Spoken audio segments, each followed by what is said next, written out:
parce que jamais dans l'histoire, n'est-ce pas, du service de l'hygiène, nous n'avons reçu, n'est-ce pas, des matériels en quantité et en qualité, n'est-ce pas, aussi importants.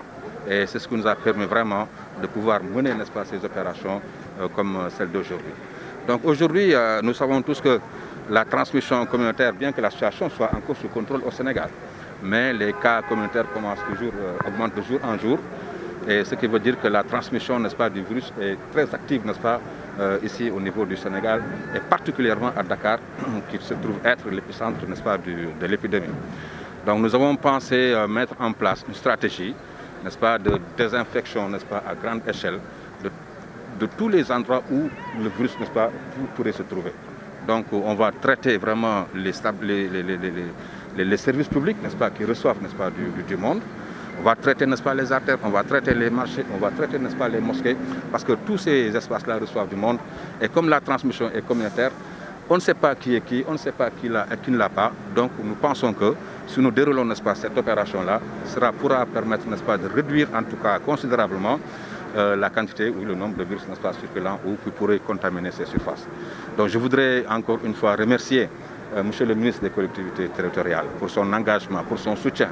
Parce que vraiment, ça ne fait pas longtemps que je suis au niveau du SNH, mais j'ai eu l'écho, vraiment, qu'il a été notre avocat, vraiment, auprès du chef de l'État, particulièrement pour que le service national de l'hygiène puisse être doté, puisse être renforcé, pour qu'il puisse jouer, n'est-ce pas, le rôle qu'il avait d'antan. Pour la logique qu'on a amenée ici, donc comme vous pouvez le constater, c'est des thermonébulisateurs de deux types qu'on a amenés ici. Donc il y a les thermonébulisateurs à double canon, donc qui sont montés sur les véhicules et qui peuvent vraiment traiter de très grandes surfaces en un temps très record. Donc si vous voulez traiter, n'est-ce pas, par exemple, toute la rue ou bien le boulevard, donc il suffit, n'est-ce pas, de monter sur les véhicules et de traiter. Donc rapidement, en un temps record, on peut traiter, n'est-ce pas, tout Sangalkam. Il y a aussi des portatifs qu'on pourrait utiliser dans les espaces où ces véhicules-là ne pourront pas aller. Et c'est des portatifs à haut débit, donc qui nous permettent vraiment de traiter en un temps record, n'est-ce pas, tous ces espaces-là. Bon, il y a aussi des atomiseurs. Les atomiseurs, bon, ça, on ne les a pas présentés ici, mais on utilise généralement au niveau communautaire. Donc quand il s'agit de traiter les domiciles, n'est-ce pas, des cas, quand il s'agit de traiter aussi les structures sanitaires, les centres de traitement et autres, les centres de santé, les centres de traitement, donc, et les mosquées, en général, donc ce sont ces appareils-là que nous utilisons.